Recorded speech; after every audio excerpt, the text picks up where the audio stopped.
The concrete echoed their footsteps before I saw them. Dull yellow lights cast long shadows as Wyatt and Burke approached from between the columns.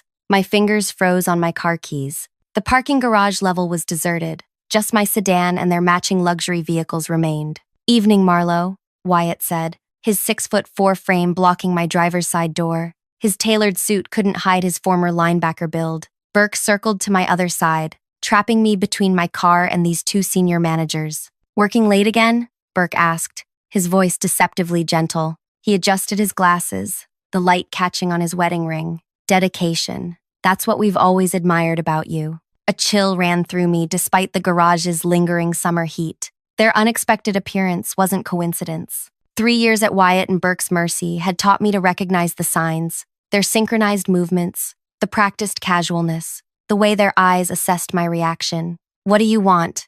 I kept my voice steady. Wyatt's smile vanished. "We know what you've been doing." Burke stepped closer, asking questions, taking notes, talking to people you shouldn't. "The Safety Review Committee," Wyatt continued. "The accounting team. Old employees who've left. You've been busy." My pulse quickened, but I maintained eye contact with Wyatt. "I'm thorough.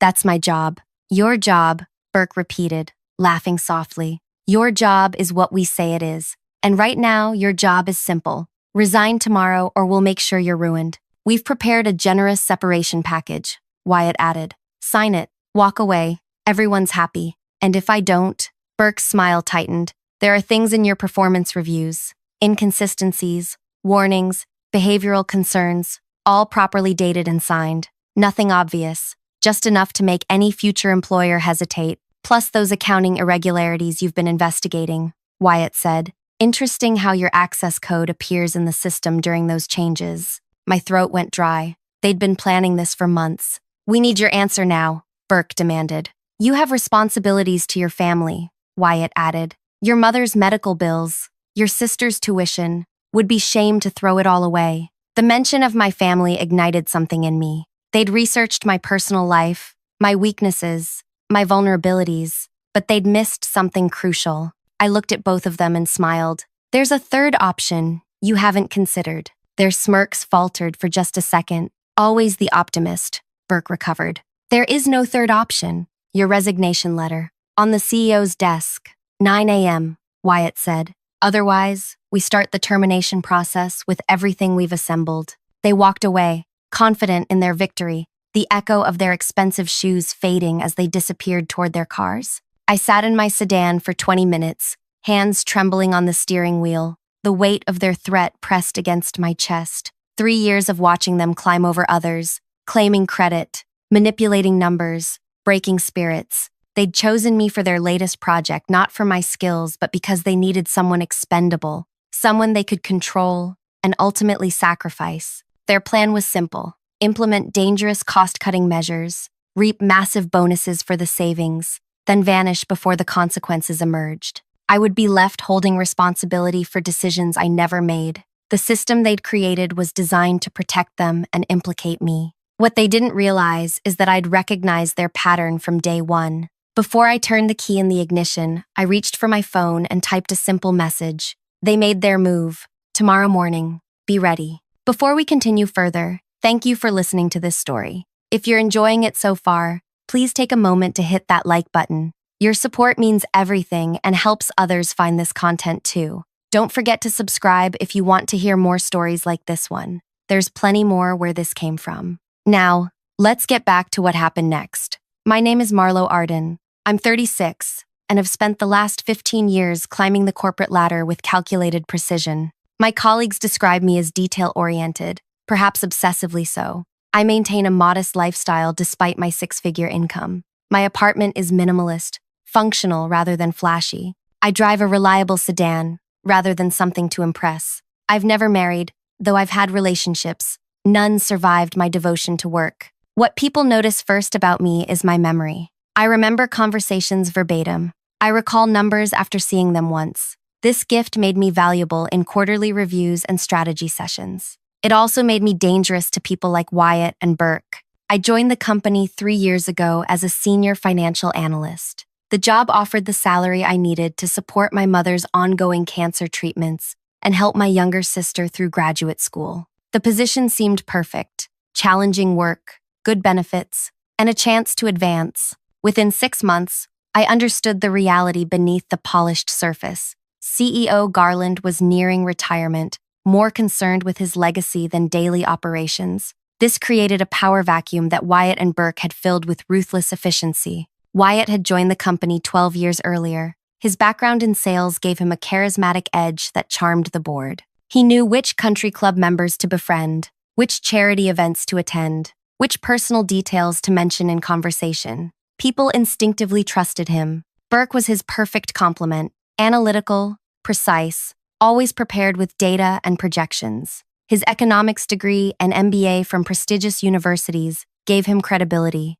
He designed the metrics that made their initiatives look successful, regardless of the actual results. Together, they controlled information flow to the executive team and board. Anyone who challenged them found themselves marginalized, then pushed out. 8 mid-level managers had left during my first year alone. I survived by making myself useful but unthreatening. I produced exceptional work but let them take credit. I noticed their questionable practices but kept my concerns to myself. I became a trusted resource, someone who could execute complex tasks without asking uncomfortable questions. Then, 63-year-old CEO Garland announced Project Revival, a comprehensive initiative to save our struggling company. Revenue had declined for 3 consecutive quarters. The stock price was falling. Rumors of layoffs circulated. Something dramatic needed to happen. Wyatt and Burke were appointed as project leaders, given extraordinary authority to identify and implement cost-saving measures. They needed a financial analyst to join their team,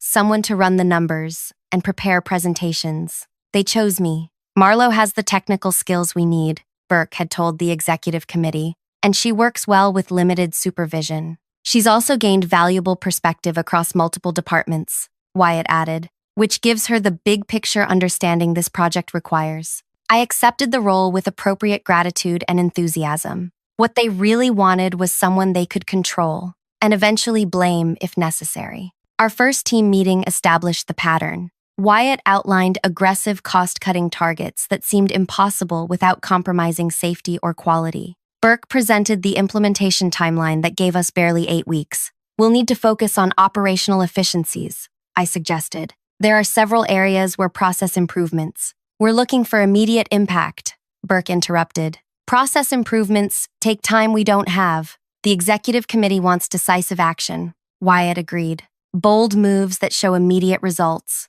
Their real plan emerged over the following weeks. They proposed eliminating key quality control positions, replacing experienced workers with less expensive contractors, and postponing essential maintenance on critical equipment. I raised concerns in each meeting. "These maintenance deferments create significant safety risks. Your job is to quantify savings, not assess risks," Burke reminded me. "The safety team has signed off on this approach," Wyatt claimed, "though I never saw documentation. I documented everything: dates, times, specific suggestions, their responses. I maintained my own meeting notes, separate from the official minutes that Burke controlled. One Tuesday morning, after our weekly status meeting, I noticed a disturbing pattern.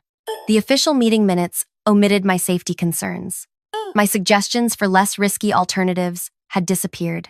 The record showed unanimous support for decisions I had explicitly questioned. That afternoon, I discovered that several safety inspection reports had been altered. Maintenance histories for key equipment had been backdated. Certification documents showed inspections that never occurred. When I mentioned these discrepancies to Burke, his response was immediate and cold. "Your inexperience is showing, Marlo. Trust the process. We've done this before." That evening, I made a decision. I would play along but watch carefully. I would earn their trust while studying their methods. I would build relationships with people throughout the company, from security guards to executive assistants to IT specialists. Most importantly, I would prepare for the moment when Wyatt and Burke would inevitably try to make me their scapegoat. For 6 months, I gathered information. I learned who else they had hurt: former employees now struggling, ideas stolen, careers derailed. I discovered their pattern of implementing dangerous changes, collecting bonuses based on short-term gains, then moving on before the consequences became apparent. The parking garage confrontation confirmed my suspicions. Their plan had accelerated because the annual safety inspection was just days away. An outside inspector would identify the shortcuts they'd implemented. Questions would be asked. Documentation would be examined. They needed me gone, resigned and silenced by a separation agreement before anyone could connect them to the dangerous conditions they'd created. What they didn't realize is that I had anticipated this moment for months, and I had prepared accordingly. The morning after the parking garage confrontation, I woke at 4:30 a.m. after barely 2 hours of sleep. My mind had refused to shut down, replaying their threats like a broken record. I showered in scalding water, hoping to wash away the feeling of being cornered. As I dressed, I chose my outfit with meticulous care: charcoal gray suit, crisp white blouse, and the jade necklace my mother gave me when I graduated college. For strength, she'd said. I needed every ounce of it today. By 5:45 a.m., I was driving to the office. The roads were nearly empty. Streetlights reflected off puddles from last night's rain. My resignation letter sat in my briefcase, typed, signed, and ready. Wyatt and Burke would see it as surrender. They didn't understand what was really happening. I parked in my usual spot at 6:15 a.m. The early hour meant the security guard, Miguel, was still at the main entrance rather than the rotating daytime team. "Morning, Miss Arden," he said, genuinely surprised. "Everything okay? Never seen you here this early." "Big day ahead, Miguel," I replied, signing in manually rather than using my key card. "How's your daughter doing in her new school?" "Loving it," he beamed. "That tutor you recommended made all the difference." I'd helped Miguel find affordable math tutoring for his daughter 3 months earlier, a small kindness that now meant I had an ally who remembered faces and times. The executive floor was deserted when I stepped off the elevator at 6:25 a.m. Perfect. I walked past my office toward the boardroom. The door was unlocked, just as Lynn, the executive assistant, had promised it would be. Lynn had worked for the company 22 years. She'd seen 4 CEOs come and go and knew where all the bodies were buried. She'd watched Burke humiliate her nephew into quitting last year. I arranged 12 copies of a thin folder at each seat around the massive table. The folders contained nothing but my business card. Then I sent a text, "Boardroom ready," and waited. At 7:30 a.m., CEO Garland arrived with 3 board members, Tanner, Ellis, and Vivian. All looked grim and confused. "Marlowe," Garland began, "your message was concerning. You mentioned immediate threats to company operations and safety?" "Yes, sir, but we should wait for everyone to arrive." "Everyone?" Ellis asked. "Who exactly did you invite?" Before I could answer, the door opened. Head of Legal Rosalind entered, followed by Chief of Security Dario. The surprise on Garland's face confirmed what I suspected. They rarely attended morning executive sessions. "Thank you for coming," I said. "Please, everyone, take any seat." Wyatt arrived next, his confident stride faltering when he saw the unexpected gathering. He recovered quickly, flashing his trademark smile. "Well, this is unusual. Morning, everyone." Burke entered last, his typical punctuality betrayed by the sweat on his brow. His eyes darted from face to face, calculating the situation. "What's this about?" he asked, trying to sound casual. "That's what we're all wondering," Garland replied. "Marlowe called this emergency session." Wyatt laughed, a practiced sound designed to break tension. "Our analyst called a board meeting?" Actually, I interrupted. "I asked CEO Garland for this meeting." He graciously agreed. Wyatt and Burke exchanged glances. They hadn't expected me to have direct access to Garland. Their carefully constructed hierarchy should have prevented it. "Last night," I began, "senior managers Wyatt and Burke confronted me in the parking garage. They demanded my resignation by 9 a.m. today, threatening to ruin me professionally if I refused." The room fell silent. "That's absurd," Burke sputtered. "We had a conversation about performance concerns." "Yes, but they specifically mentioned modifying my performance reviews, manufacturing behavioral concerns, and framing me for accounting irregularities." I continued calmly. "These are serious accusations, Rosalind," the legal head noted. "Do you have any proof of this conversation?" "No," I admitted. Wyatt relaxed visibly. "Look, clearly Marlowe misunderstood our conversation. We expressed concerns about her recent work quality, nothing more. But that's not why I asked for this meeting," I said. "The threat was merely a symptom of a much larger problem that threatens this company's survival." I opened my laptop and connected it to the projector. For 6 months, I've been part of Project Revival. During that time, I've observed systematically dangerous decisions that put lives at risk and expose us to catastrophic liability. This is ridiculous, Burke snapped. Project Revival has achieved unprecedented cost savings. The numbers speak for themselves. Yes, the numbers, I agreed. Let's talk about those numbers. The screen displayed maintenance logs for critical equipment, dates, signatures, inspection results. These show our compliance with safety regulations, I explained. Every box checked, every inspection passed, but the reality doesn't match these reports. Wyatt leaned forward. What exactly are you implying? I'm not implying anything.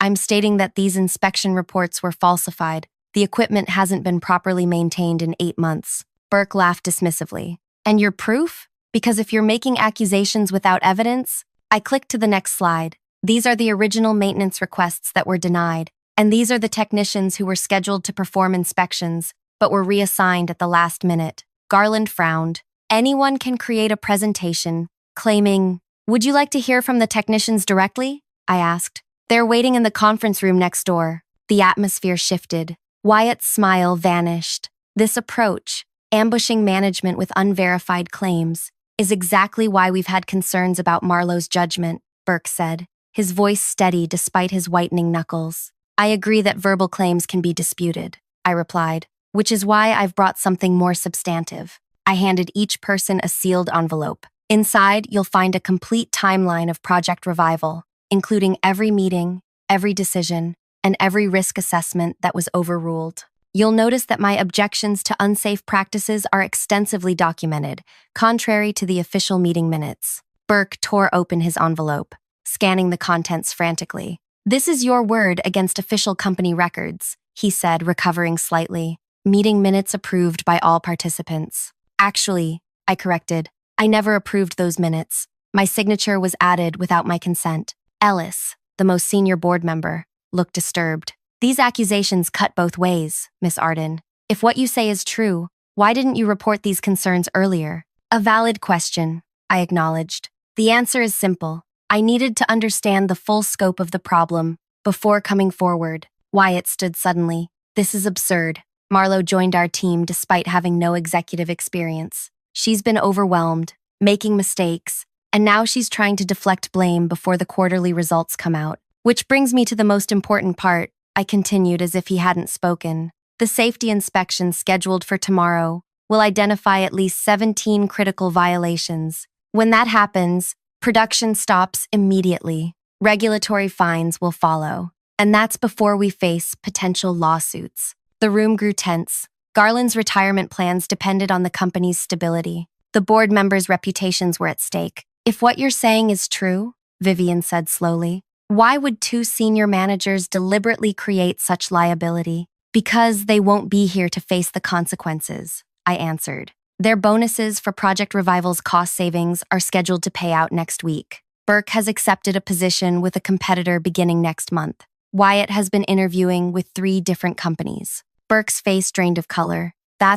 How could you possibly know that? I finished for him. The same way I know about the actual maintenance costs you've hidden in miscellaneous expense accounts. The same way I know about the safety incidents you've classified as operator error to avoid reporting requirements.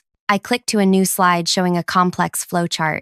This is the actual status of our critical systems. Red indicates equipment operating beyond safety parameters. Yellow indicates systems without required backups. As you can see, we're one malfunction away from a catastrophic failure. The weight of this revelation hung in the air. Garland looked physically ill. What's your proposed solution? Tanner asked, breaking the silence. This was the crucial moment. I could see Wyatt calculating how to undermine me, Burke preparing a technical explanation to confuse the issue. They still believed they controlled the narrative. First, we need to initiate emergency maintenance procedures before the inspection tomorrow. I've prepared a prioritized list of critical systems requiring immediate attention. The cost would be astronomical, Burke objected. Less than regulatory fines and lawsuits, Rosalind countered. Second, we need to reschedule the inspection. I suggest requesting a 30-day extension, citing planned system upgrades.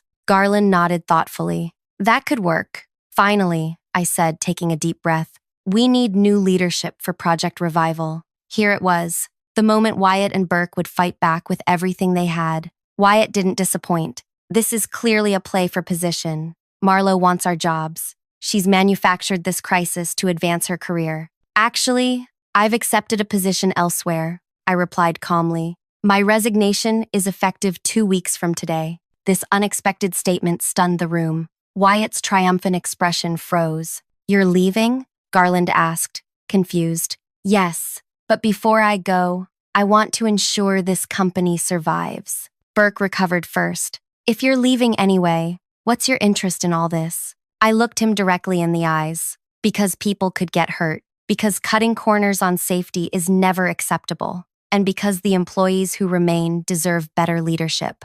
Ellis turned to Garland. We need to discuss this privately. Garland nodded. Wyatt, Burke, please wait in my office. Marlo, stay here. Everyone else, let's reconvene in 1 hour. As they filed out, Wyatt brushed past me. You have no idea what you've done, he whispered. This isn't over. I watched him leave, wondering if he was right. Had I miscalculated? My plan depended on several factors aligning perfectly. If any one element failed, my career would be destroyed. Not just here, but everywhere. The door closed, leaving me alone in the boardroom. I checked my watch, 8:45 a.m. In 15 minutes, I was supposed to have my resignation on Garland's desk. Instead, I'd launched a direct challenge against 2 of the most powerful people in the company. My phone buzzed with a text from an unknown number. Package delivered.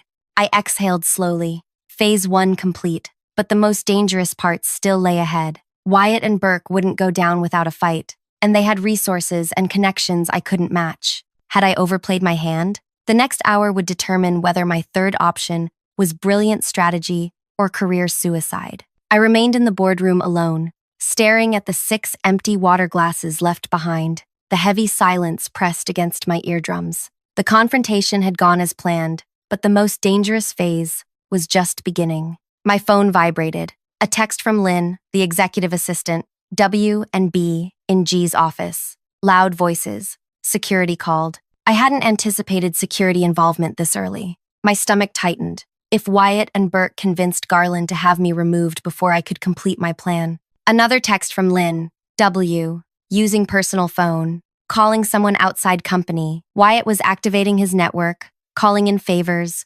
mobilizing allies. Smart move. He'd built his career on relationships, on knowing the right people. Those connections were his greatest weapon. The boardroom door opened. Dario, chief of security, stepped in. Marlo, I need you to come with me. My legs felt wooden as I stood. Am I being escorted out? Just following instructions, he said, his expression unreadable. We walked silently down the hallway toward the executive wing. Employees stared as we passed. Word was spreading. I kept my chin up, maintaining eye contact with anyone brave enough to look directly at me. Dario stopped at a door I didn't recognize. Wait here, he said, swiping his badge. The door unlocked with a soft click. Inside was a small conference room with no windows. A laptop sat open on the table. What is this? I asked. Secure room. No recording devices. No network access except through our isolated system. He pointed to the laptop. You've got 20 minutes. Before I could ask more questions, he closed the door. The lock engaged with a soft thump. I sat down, examining the laptop. It was logged into the company's secure server with admin privileges. On the screen was a message. Access granted per Protocol 17B. Temporary authorization. 20 minutes. Protocol 17B. The emergency procedure for reviewing sensitive information during potential corporate malfeasance investigations. Someone high up, possibly Rosalind from legal, had given me an opportunity. I worked quickly, navigating to the server locations I needed. The folders I'd identified weeks ago were still there. I downloaded everything to an encrypted partition, then accessed the messaging archive. Wyatt and Burke's internal communications appeared on screen. I skimmed them rapidly, copying the most damning exchanges. With 5 minutes remaining, I executed my final task, accessing the system log records, showing exactly who had modified which documents and when. The timestamps told their own story. The door opened exactly 20 minutes later. Dario stood with Rosalind. Did you find what you needed? Rosalind asked. Yes, thank you. I didn't do anything, she said carefully. The system automatically grants certain access during protocol activation. I understood her meaning. Plausible deniability. She was helping, without officially helping. We need to go to the executive conference room, Dario said. Everyone's waiting. The executive conference room was smaller than the boardroom, designed for closed-door decisions rather than presentations. Garland sat at the head of the table. Board members Tanner, Ellis, and Vivian formed a somber line on one side. Wyatt and Burke sat opposite them, both men looking composed but with tension visible in their posture. Garland gestured to the empty chair beside him. "Marlowe, please join us." As I sat, Wyatt smiled, not his usual charming grin, but something sharper. "Interesting performance this morning. Creative approach to resignation. I'll give you that." "This isn't about resignation," Garland said firmly. "We're here to address the safety concerns Marlowe raised." Burke leaned forward. "Which we take very seriously. So seriously that we've been conducting our own internal review, which Marlowe apparently discovered and misinterpreted." My heart sank. They'd prepared a counter-narrative. "We identified potential compliance issues 3 weeks ago," Wyatt explained smoothly. "Rather than cause alarm, we began quiet preparations to address them before the inspection." Burke nodded. "That's why certain maintenance requests appear delayed. We've been consolidating them for maximum efficiency." "And the falsified inspection reports?" Ellis asked. "Preliminary worksheets only," Burke replied without hesitation. "The system generates placeholders until final inspections are complete." Marlowe mistook these for official reports. Their explanation sounded plausible. Doubt flickered across the board members' faces. Wyatt pressed his advantage. "We were concerned about Marlowe's growing paranoia. Her recent behavior, working unusual hours, requesting confidential files outside her scope, meeting with former employees, raised red flags. That's why we suggested she consider stepping back," Burke added. "For her well-being, not as a threat." The narrative was shifting. I was no longer the whistleblower but the unstable employee. I felt the ground crumbling beneath me. Wyatt and Burke had decades of experience navigating corporate politics. They knew exactly how to reframe the situation, how to make my concerns sound irrational. "If your explanation is accurate," Vivian said slowly, "why didn't you document this internal review process?" "We did." Burke reached for his briefcase. "I have the preliminary assessment right here." He produced a professional-looking report dated 3 weeks earlier, complete with his and Wyatt's signatures. "May I see that?" I asked, keeping my voice steady. Burke hesitated before sliding it across the table. I flipped through it casually, noting the detailed safety concerns. Ironically, the very ones I had raised in meetings. "Impressive work," I commented, "especially considering this template wasn't created until yesterday." Burke's expression didn't change. "I don't know what you mean.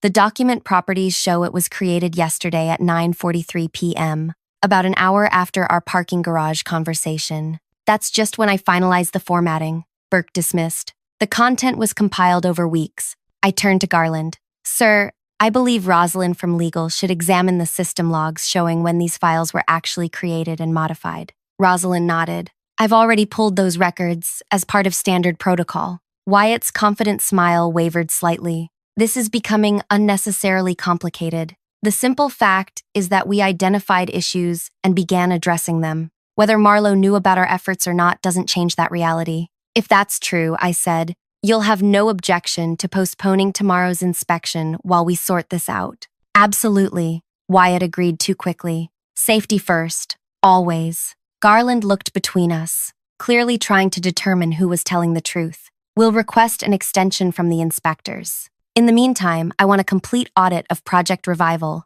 Every decision, every document, every communication." "A fair approach," Burke said. "We have nothing to hide." "Then you won't mind remaining in the building until this is resolved," Ellis added. "All parties, no external communications." Wyatt's jaw tightened. "Are we under suspicion? After everything we've done for this company?" "Just a precaution," Garland assured him. "If everything checks out, we'll talk compensation for the inconvenience." "Of course," Wyatt relaxed slightly. "Whatever helps resolve this misunderstanding quickly." The meeting adjourned. Dario arranged separate conference rooms for each of us. As I walked to mine, I saw Burke whisper something to Wyatt, who nodded almost imperceptibly. 2 hours passed in isolation. I sat reviewing my notes, wondering what was happening elsewhere in the building. Had Rosalind found the system logs? Were Wyatt and Burke's stories falling apart? Or were they successfully spinning a new narrative? The door opened. Garland entered alone, looking exhausted. "Quite a morning," he said, sitting across from me. "Yes, sir. You understand that if your allegations prove false, your career is over. Not just here." I nodded. "I understand the stakes. Why risk it? With your skills, you could have quietly moved on. Why this confrontation?" "Because 37 people work directly with the equipment Wyatt and Burke neglected. Their lives matter more than my career prospects." Garland studied me. "Burke claims you've been building this case for months, that you manipulated timestamps and created false documentation." My heart raced. Of course they would accuse me of exactly what they had done. "That would require administrative access I don't have," I pointed out. "Check the system. My privileges are standard for my position." "We're checking everything," Garland assured me. "Which brings me to my next question. You mentioned accepting a position elsewhere. Where?" "I'd rather not say until this is resolved." "Fair enough." He stood to leave, then paused. "One last thing. Wyatt mentioned something interesting. Said you've been obsessed with ink colors." Any idea what he meant? I kept my expression neutral. "No, sir. I have no idea." After Garland left, I sat back, closing my eyes. Wyatt's mention of ink was a warning shot. They were getting desperate. Another hour passed. Then two. The isolation was psychological warfare, leaving me to imagine worst-case scenarios. What if they convinced everyone I had fabricated everything? What if my third option failed? The door opened again. Dario appeared. "They'd like you in the main conference room." When I entered, everyone from the earlier meeting was present, plus two people I didn't recognize. One wore a visitor badge identifying him as Inspector Wilson from the Safety Regulatory Commission. Garland stood. "Marlowe, we've spent the afternoon reviewing the documentation from all sides." Inspector Wilson arrived early at our request. My pulse pounded in my ears. They'd moved up the inspection. Why? After examining the evidence, Garland continued, "Certain facts have become clear. Critical maintenance was indeed delayed, safety protocols were compromised, and documentation was altered to conceal these facts." Wyatt and Burke sat stone-faced. "However," Garland added, "the question of who directed these actions remains complex. Both sides have presented compelling evidence." Wyatt leaned forward. "As senior managers, we take full responsibility for errors made under our supervision. Clearly, communication failures occurred. We should have monitored implementation more closely." It was a masterful pivot, acknowledging problems while accepting only vague responsibility for communication failures. No admission of deliberate wrongdoing. "Given the seriousness of the situation," Garland said, "we've decided on immediate action. Project Revival will be paused while we address the safety concerns. Inspector Wilson has graciously allowed us 30 days to rectify the issues before formal inspection." Burke nodded solemnly. "The right decision. We'll personally oversee the corrections." This wasn't right. They were escaping accountability, positioning themselves as the solution rather than the problem. My third option was crumbling. "One more thing," Garland added. "To ensure transparency, all Project Revival personnel will be reassigned during the review period." Wyatt smiled thinly at me. "A wise precaution. Which brings us to you, Marlowe." Garland turned to me. "Given your resignation and the complexity of this situation, we've decided to accept it effective immediately, with full severance." I was being pushed out while Wyatt and Burke remained. They had won. "I understand," I said, fighting to keep my voice steady. "Actually," the second unfamiliar person finally spoke, "I'd like to say something." Everyone turned to the woman who had been silently observing from the corner. "I apologize for not introducing myself earlier," she said, standing. "I'm Teresa Lynn, Assistant District Attorney, White Collar Crime Division." The room went completely still. I received some concerning information regarding safety violations and potential corporate fraud. Given what I've witnessed today, I'm officially opening an investigation. Wyatt's complexion paled. "Investigation? Surely that's premature. We've acknowledged communication issues and are addressing them." "This goes beyond communication issues," Teresa replied. "Deliberately falsifying safety records is a criminal offense." Burke found his voice. "Any discrepancies were administrative errors, not deliberate falsification." Teresa smiled. "Interesting perspective. Would you maintain that position under oath?" "Under oath?" Wyatt sputtered. "This is absurd. A simple corporate matter doesn't warrant criminal investigation." When lives are endangered, it absolutely does, Teresa countered. And when the evidence includes recorded conversations explicitly discussing document falsification and planning to frame an employee, it becomes my jurisdiction. The blood drained from both men's faces. Recorded conversations, Burke whispered. I reached into my bag and placed a small device on the table. Remember that third option I mentioned in the parking garage? This was part of it. I've been recording our meetings for months, since you first started altering minutes and changing reports. That's illegal, Wyatt gasped. Recording without consent. Actually, Teresa interrupted. In this state, recording is permitted when there's reasonable belief of criminal activity, which bringing these safety violations to light certainly qualifies. Burke turned to me, his voice barely audible. You planned this,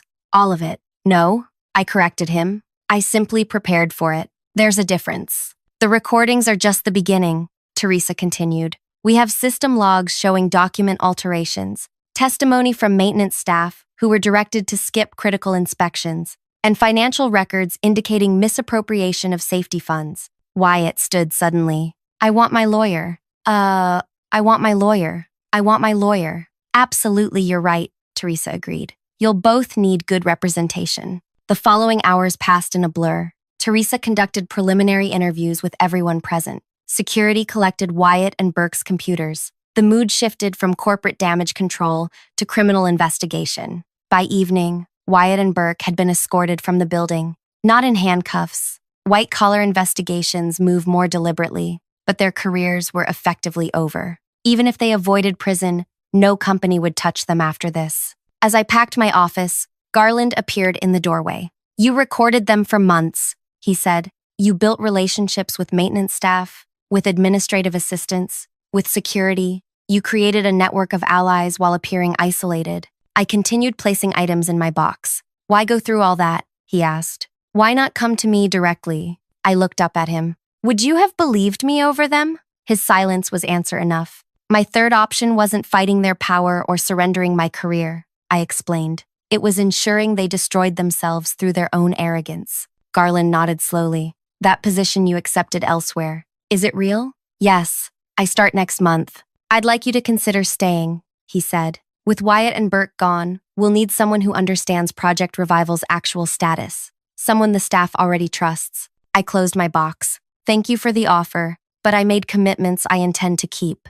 As I walked to my car that evening, the same parking garage where they had cornered me, my phone buzzed with text messages from colleagues who had heard various versions of what happened. News traveled fast. I placed my box in the trunk and sat in the driver's seat, finally allowing myself to process the day's events. The tension that had lived in my shoulders for months slowly began to release. My phone rang. Teresa Lynn's name appeared on the screen. Perfect timing, she said when I answered. I've just finished preliminary interviews. Wyatt's already trying to blame everything on Burke. And Burke, claiming he was just following directives from above. Classic, circular firing squad. I smiled. How long will the investigation take? Months, probably. But with the evidence we have, they'll likely accept plea deals rather than risk trial. After we hung up, I sat for another moment, watching employees leaving for the day, people who would now work in safer conditions, under better management. The revenge wasn't in destroying Wyatt and Burke.